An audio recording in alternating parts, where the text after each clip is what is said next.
À beaucoup de jeunes joueurs de tennis en Outaouais. Wozniak est devenue la première Québécoise à remporter un tournoi de la WTA. Tous les yeux se tournent maintenant vers la Coupe Rogers à Montréal qui commence samedi. Élise Brunet.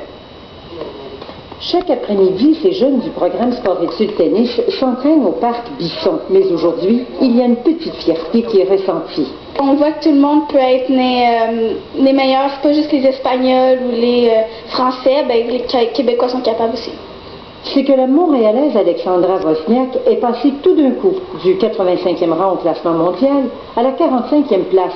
Elle a gagné en finale contre la Française Marion Bartoli, 15e au monde. Le responsable du programme Sport-Études à l'école secondaire de Lille a vu Alexandra s'entraîner.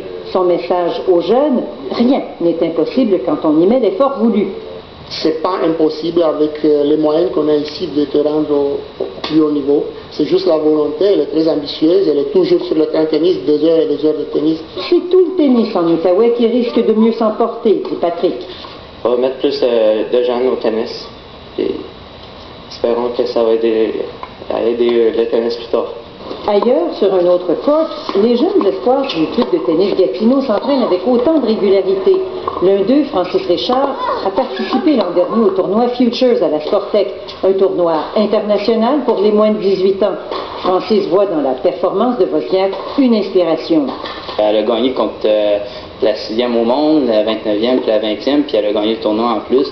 Donc ça donne quand même de l'espoir aux jeunes Québécois, Québécoises qui veulent percer. Les jeunes voient ça comme leur idole, puis ça n'arrive pas souvent non plus que des championnes canadiennes percent dans les tournois majeurs. Donc pour eux autres, c'est important. Tous ces jeunes comptent bien se rendre à la Coupe Rogers la semaine prochaine à Montréal et chacun souhaite qu'Alexandra Wozniak poursuive sur sa lancée. Élise Brunet, Radio-Canada, Gatineau. Suggestion